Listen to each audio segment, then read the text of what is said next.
Pwede na tayo maupo. Magandang umaga sa inyong lahat. And of course, magandang umaga sa ating mga nasa FB page at sa ating mga nasa YouTube channel. At syempre, napansin ko na ang ating mga viewers from Masbate ay hindi sila nakapanood dahil nga sa wala silang internet, wala ring kuryente, at naandyan lang ho yan. Ngayon, alam ko na-restore na ng unti-unti, kaya ang iba nakakapanood na. So, yung ating message last week na andyan, at ngayon, ito naman ay para sa October na. So, sunod-sunod na po ito. Hindi na natin mapigil yan. Ang kailangan lang natin, sasabayan lang natin ang Panginoon sa kanyang gusto. Maniwala tayo sa kay God sa hindi, parang araw lang yan. Maniwala ka na may Monday, Tuesday, Wednesday, darating at darating yan. Ngayon, nasa bagong series tayo ng ating pag-uusapan. Ang topic of the month is Kingdom Discipline.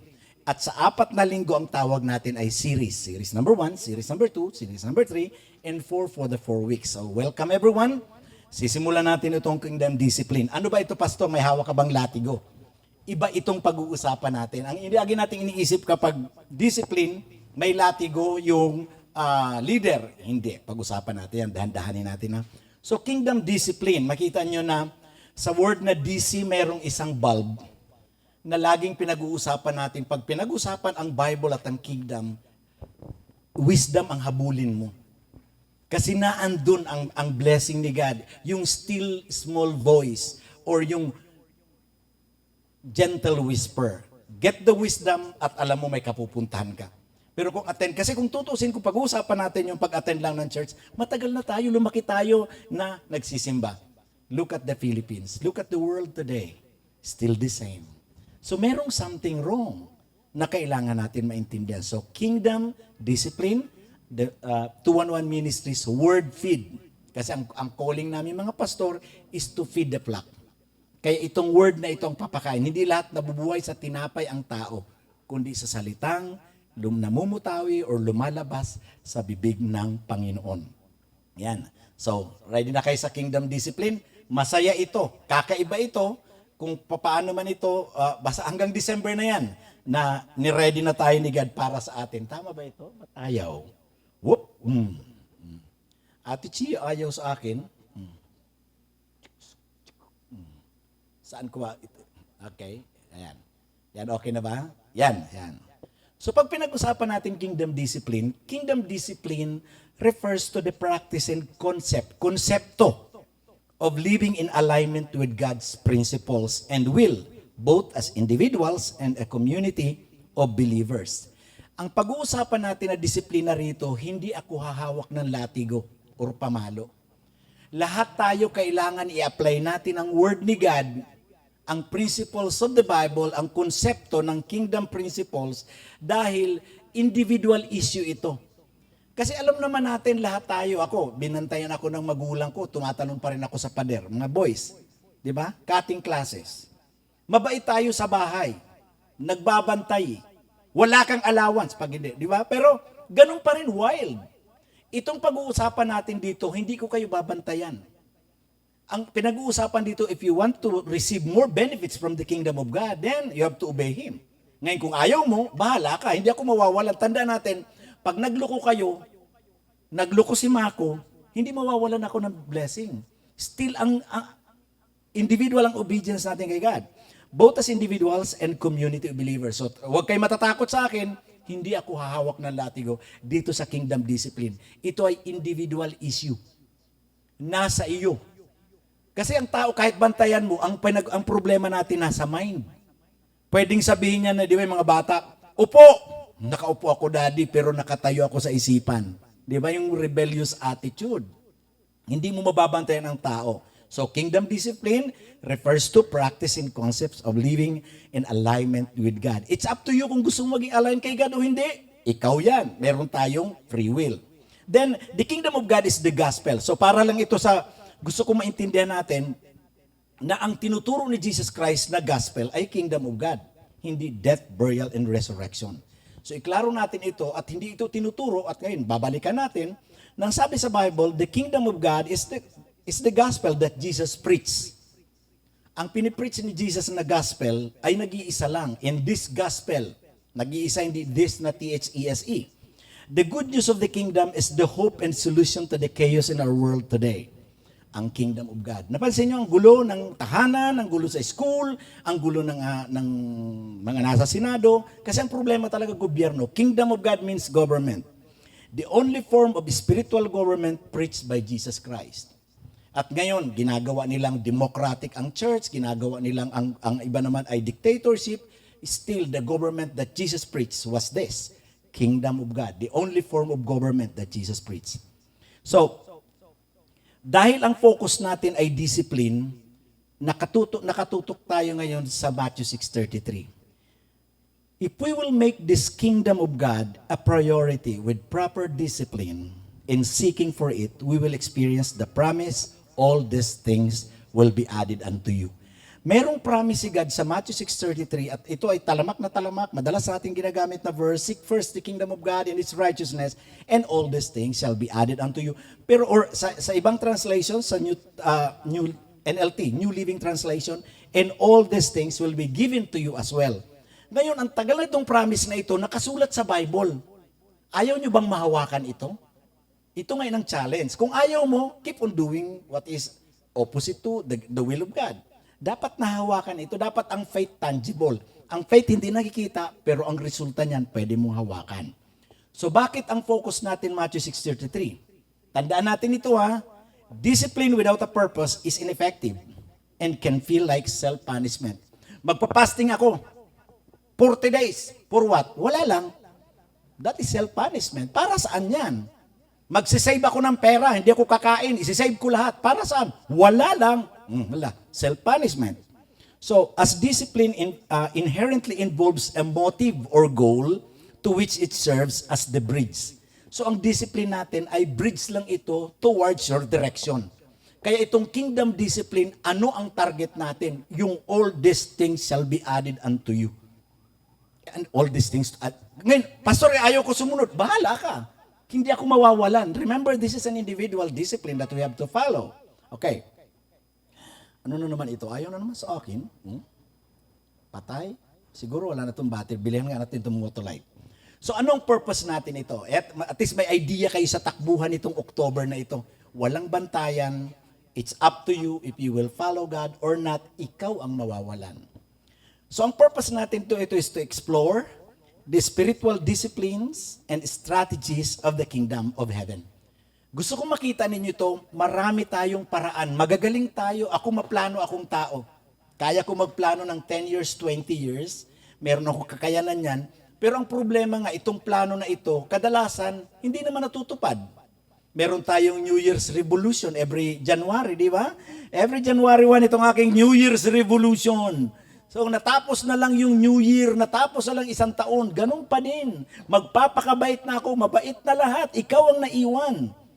So itong gagawin natin dito sa October na series topic is, aalamin natin ang discipline of the kingdom of heaven. Yung strategy ng Panginoon, ang ia-apply natin sa ating sarili for us to be effective, fruitful, and abundant life. Sino ba nag-promise ng abundant life? Ang Bible, si God.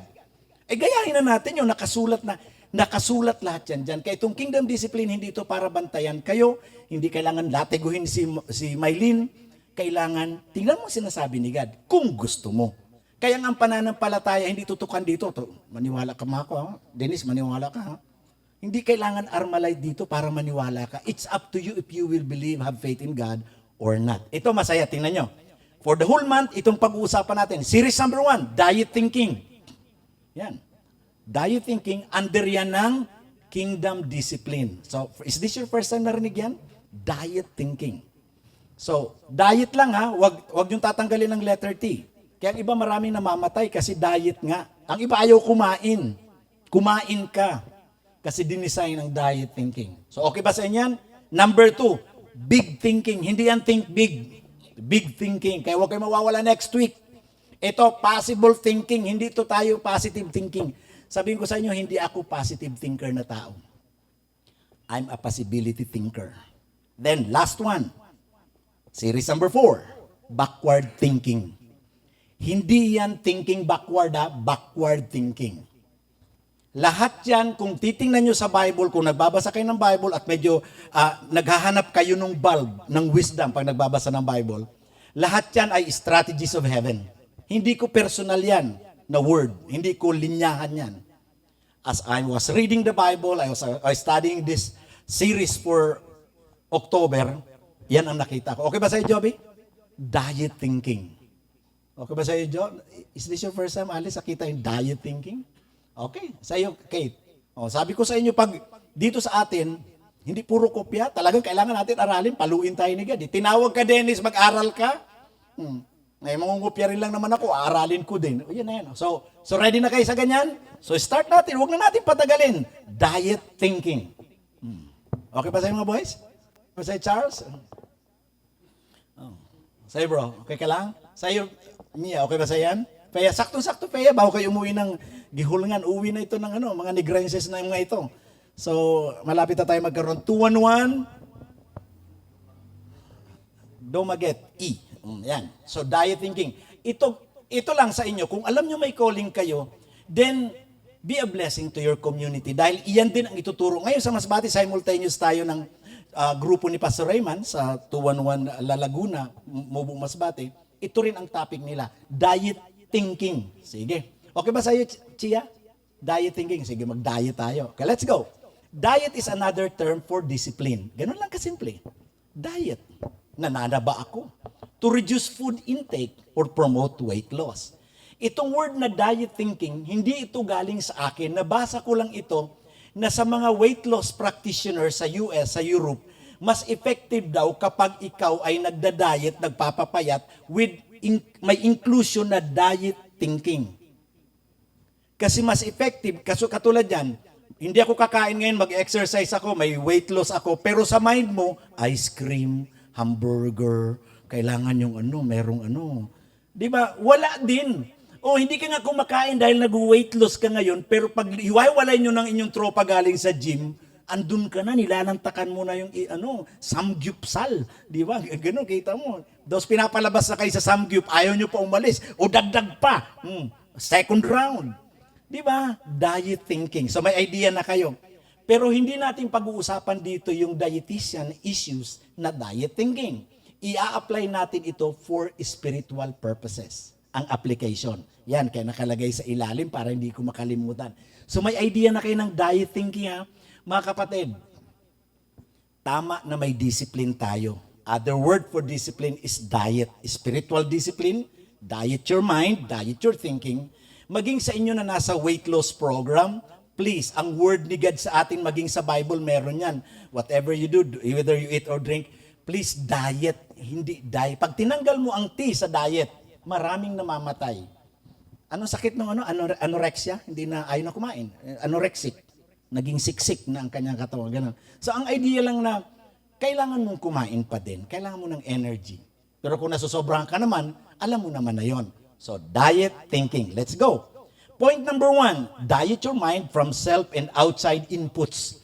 Pag pinag-usapan natin kasi ang word ni God, lagi tayo, remember this is kingdom of God. Yan ang word ni God na dapat maintindihan natin.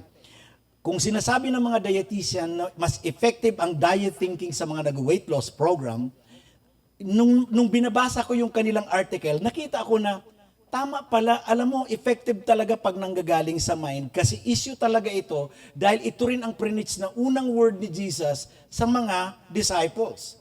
Ang unang message ni Jesus Christ sa Matthew chapter 4, verse 17, and Jesus began to preach, repent for the kingdom of heaven is near. The word repent is a two-word. Babalikan na naman natin yan dahil may bago tayo sa ating mga nakikinig sa online. Repent is a two words. Greek word ng ibig sabihin, metanoia. Nang ibig sabihin ay, change your mind. At sinabi rin ni Paul, be transformed by the renewing of your mind. Do not conform any longer to the pattern of this world. So ano pinapakita rito? Na kapag nanggagaling sa mind natin, nabubuo ang ating plano. Kahit yung pagnanakaw, paggawa ng mali at paggawa ng tama. So we have to discipline our mind kung anong pumapasok dito. Kasi kung ikaw lang, kung lahat ng pumasok dyan, iisipin mo, papatayin mo ang sarili mo. That's why niligtas tayo ng Panginoon. Inililigtas ang hindi pa naliligtas. At itong pag-uusapan natin, you have to diet your mind from anything, from any input, especially sa sarili natin. Ito lang ang challenge ko sa inyo mga kapatid. Matagal mo nang dala ang sarili mo using your mind. Kumusta ang kalagayan mo? May mga time na kahit nag-worship tayo, na nag-worry ka, nabunot ko ba yung plancha? Wala na, lipad pa rin.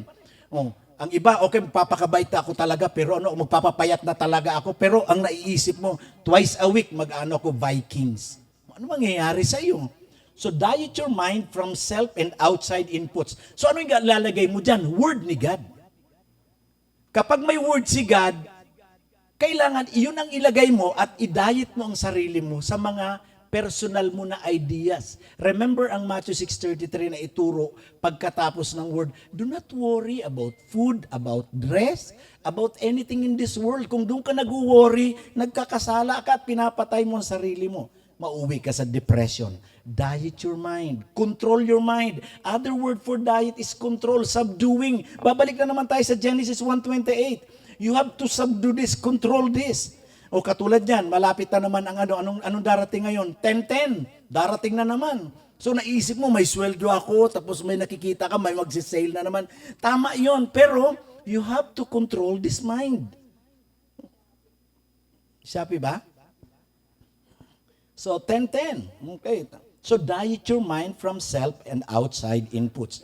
Sisimplihan lang natin, kaya ang ginamit kong verse, Matthew 6:33. Why ang goal natin? Discipline without goal is self-punishment. But seek first His kingdom and His righteousness, and all these things shall be added unto you, or will be given to you as well. Ang seeking nagre-require ng discipline. At tayo kapag may hinahanap ka at hindi mo makita, pinagbabalibag mo na lahat at give up na ako. Di ba? Ganyan tayo. In seeking God and seeking the kingdom principles of God, kailangan mong may disiplina. Minsan, ang hindi naman nagtago at ikaw ang nagtago, nagagalit ka sa mga, saan nyo ba nilagay? Hindi ba ikaw ang nagtago? Hindi kayo, kung ako lang. Yan, nagagalit ka na sa iba, ikaw naman ang nagtago. At ngayon, give up ka na. Kaya mo, masunog na sana ang bahay na ito. Kung sino man, pati, kinurse mo na lahat. Seek first His kingdom of God. If you want to see God and receive from God, then follow God. To seek means to go in search, look for, to try to discover, or attempt. Mga kapatid, ito yung strategies of heaven. Ang sabi ng Bible, seek, and that is the alternative of God. There is no other way. Kung gusto mo matagpuan, hanapin mo. Hindi yung, oy JR, ihanap mo nga ang kingdom para sa akin. Sa bahay, kung hanapin mo yung plato, yung kutsara, pwede ihanap. Pero ang kingdom of God, individual discipline. You have to seek it with yourself. Kaya may mga kasama tayo, may mga kaibigan kayo, bakit ganyan ang turo sa inyo? Sa amin hindi. Hindi ko alam. Hanapin mo rin. Huwag puro tanggap. So para sa ating mga first-time visitors at sa ating mga viewers, marami tayong mga bago lagi sa ating online. So i-reach out lang natin sila dahil nga tayo tuloy-tuloy lang, pero may mga naiiwanan. So balikan natin sandali. The kingdom that the Bible mentioned is simply a government, hindi religion. Not a religion, and a government functions through covenant and law. Nagpa-function itong government like the government here in this physical world na merong covenant, constitutions, and laws. Na kapag tinanggal mo sa gobyerno ang isang law and constitution, ang kasunod niyan ay chaos. Subukan nyo lang sa bahay, tanggalin ang rules and regulation. Tanggalin yung traffic light dito sa Metro Manila. Walang law sa kalsada. Kaya dapat may idea kayo dyan. The prime duty of the government is to serve and protect the people. Maraming nasa government, maraming naging tatay at nanay. Government din ang pamilya, pag-govern, leadership. Hindi nila alam na ang kanilang trabaho is to protect the people. And the duties of citizens are obeying laws and participating in civic life. The same in the church, na meron tayong participation na hindi ka lang dapat nakaupo. Kung may word si God, you have to do it. Prime duty. Kaya nga, covenant. Kaya nga, ang sample lagi natin dito, ang kaligtasan, kinanta natin kanina, alam natin na si Jesus Christ namatay para sa kabayaran ng kasalanan ng sangkatauhan. Pero ligtas sa ba lahat? Hindi pa. May gagawin kang part. Tanggapin mo siya bilang Panginoon tagapagligtas para maging anak ka. Yun ang covenant. May kasunduan. It's a law. It's a principle in the Bible. Hindi galing sa akin. Strategy ni God. Other people may have opinions about the kingdom of government of God, but this kingdom will run according to her government standard. Kahit anong sabihin ko, opinion ng world, si God pa rin ang masusunod. At kung anong gusto niya, parang may comment ka sa araw, Yung araw na yan, blue, kulay pula, kulay green. Ano man ang i-comment mo, lulutang yan ng alas 6 ng umaga, lulubog ng hapon, ng gabi, lulutang na naman kinabukasan yan hanggang sa dumating ang Panginoong Yesus. So to seek or to attempt to receive from kingdom promises, you must first be a citizen of the kingdom of heaven. So ganun lang kasimple. Ako ay pastor. Pero kahit ako pastor, ano man ang iyak ko at iangal ko sa American government, wala akong makukuhang benefits kasi hindi ako American citizen. Hindi, kasi pastor ako. So what kung pastor ka? If you're not citizen of a kingdom, you cannot get any benefit from that. Kaya dapat i-work out natin. Kaya meron tayong mga discipleship process na ginagawa rito para at least maintindihan paano ba maging citizen of the kingdom of heaven. Yan. So, yan, inatrasan natin yung bago natin ituloy para at least nakahabol ang ating mga first-time seeker. Mga first-time visitors. So balik tayo sa ating pinag-uusapan. Our emotions or feelings like self-pity, kawawa naman ako, buti pa kayo, or low self-esteem, mahihain ka, talagang tingin mo sarili mo, will not change the kingdom's function. Kahit anong sabihin mo, kaya nga we have to adjust to the government standard of the Bible, to the kingdom principles, to the concept, to the strategies of the Bible para ma-receive mo ang gusto niya. Kasi siya nag-offer noon, hindi naman ako, hindi naman tayo.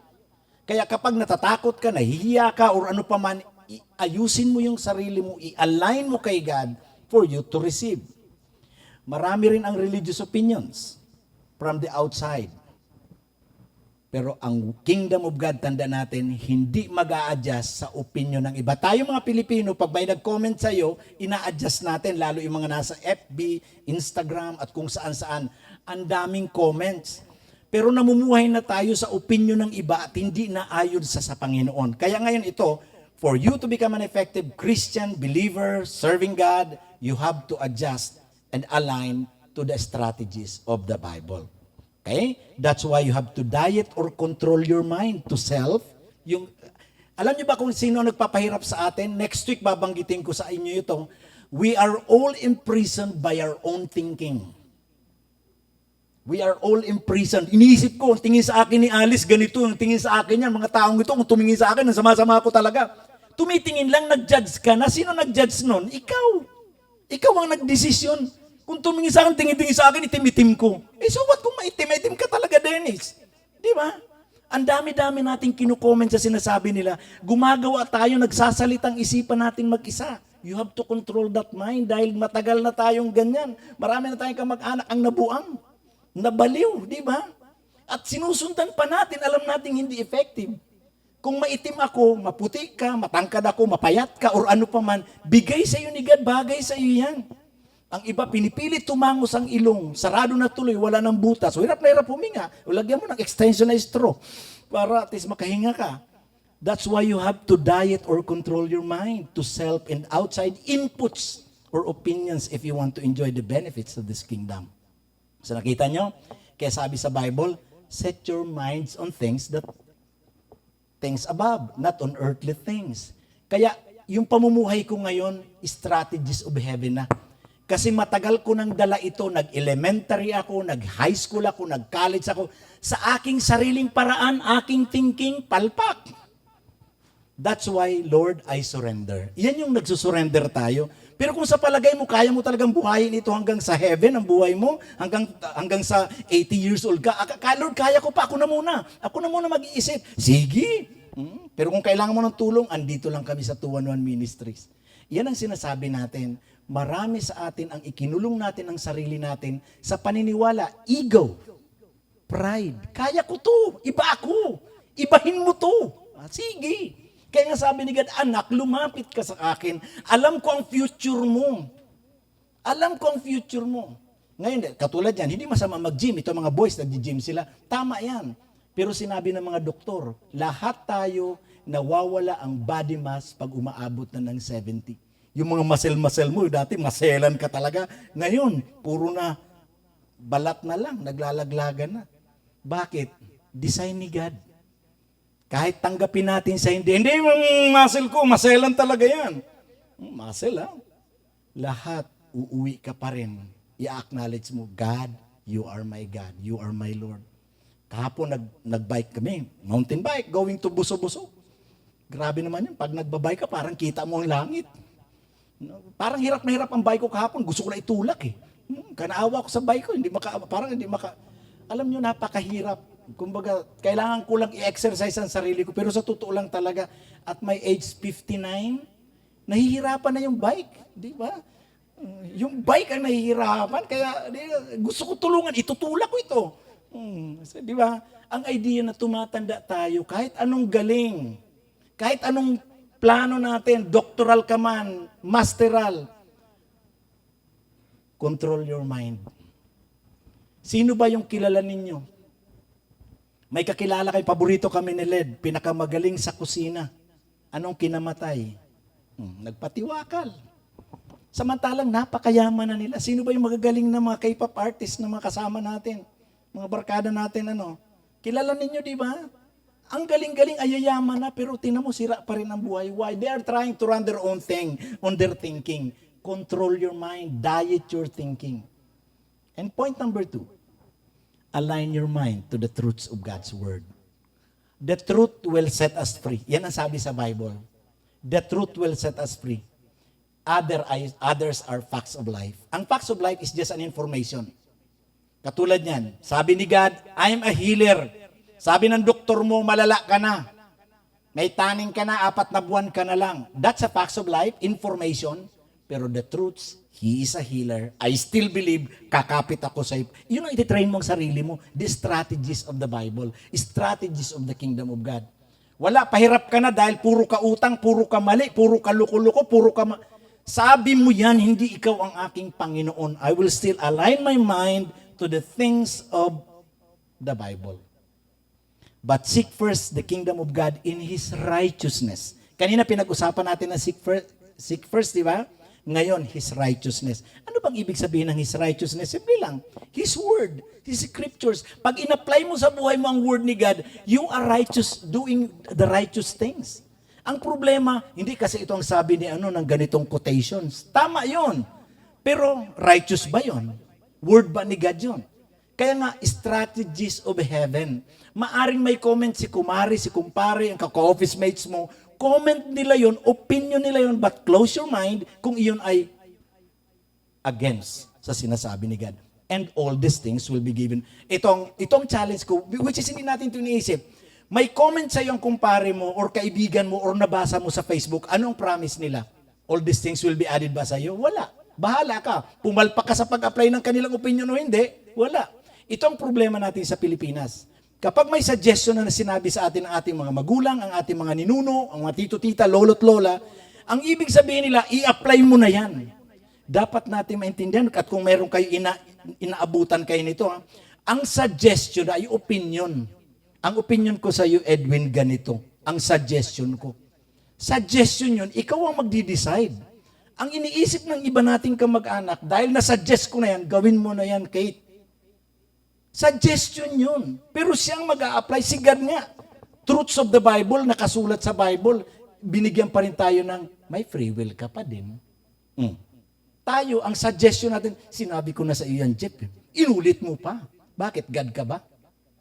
Bigyan mo rin ng kakayanan ang taong i-apply ayon sa kanyang growth. So nakita natin, kaya itong aking sinasabi rito ay suggestion galing sa Bible, pero ikaw ang mag-a-apply. Hindi, Pastor Dennis, mas marami akong alam sa iyo. Sige, basta ako, I will enjoy my life.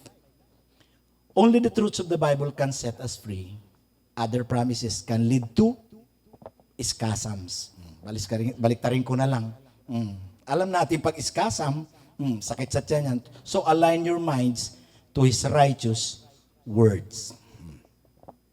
I-align mo or else puro scam ang Di ba ito lang sabihin ko sa inyo. Minsan nakakadaya ang comments ng marami. Nakakadaya yung opinion ng iba. Ang scam ay napakagandang opinion. Marami sa atin ang gusto natin yung motivation. Gusto natin minomotivate tayo, pero alam nyo ba, mas panalo pa rin ang discipline na tao kumpara sa motivation. Aralin nyo na lang yan. Kapag motivation, namomotivate ka, So na-encourage ka, pero hindi pa ginagawa. Pero ang disciplined person, ahead. Ginagawa mo na. Okay. Ganito lang kasimple. Di ba marami nag-aalok ngayon? It's not bad na may nag-aalok sa atin na magandang floor polishers, magandang pampaganda sa mukha, o magagandang damit. Ino-offer sa atin, okay, join ka dito sa magandang business ko. Tama yon. Lalo pag pumunta kay sa mall, may mga humahabol dyan. Ito maganda to, magkikinis ang balat mo. So, na-motivate ka, na-encourage ka. So, tuwan-tuwa ka, bumili ka. Pagdating sa bahay, anong nararamdaman mo? Anong decision mo? Bakit ba ako bumili nito? Yung motivation hindi tumatagal. Pero ang disciplined person, pasensya ka na, meron na ako niyan. Talaga, mas bagay po sa iyo, ma'am, dalawa. O kita mo, inuperang ka lalo. Kaya huwag ka na magsalita. Magagaling yan sila mag-offer ng kanilang products. Mas talo ng disciplined person ang motivated person. Huwag mo i-goal na laging motivated. Encourage mo naman ako, tap at the back. Batok. Matagal na tayo minomotivate, palpak pa din. Discipline yourself. Kingdom discipline. Tandaan natin ang sabi sa Proverbs, buy the truth and do not sell it. Huwag mong ibibenta. Kasi kadalasan, yung natatanggap nating truths at may nag-offer na naman sa atin, kinain mo yung sabi nila, mansanas sa gitna ng paraiso. Kainin mo yan, tatalino ka. Binenta ang truth. Do not sell the blessings, the wisdom na napulot mo. Get wisdom, discipline and understanding. Sabi sa Proverbs 23:23. Diet your mind, parang iyong thinking pattern ay no worries, but full of peace in God's abundant provisions. Para sa ating application questions, is your mindset aligned with biblical diets or biblical discipline or suffering from self and other people's opinions? Nahihirapan ka ba sa opinion ng tao na kapag may opinion na hindi ka na makagalaw, hindi ka na makakilos? Ano ang wisdom na napulot mo dito sa series number 1 na ang title ay Diet Thinking? Let's pray. Father God, thank you for the kingdom discipline na alam namin sa maikling oras na ito. Meron kaming narinig galing sa iyo at ang binubulong mo sa amin with your still small voice, gusto mong gumanda ang aming buhay. Pero Panginoon, I pray na alam ko nag-i-struggle kami dahil may gusto rin kaming gawin sa aming sariling paraan with our personal government going against your kingdom government.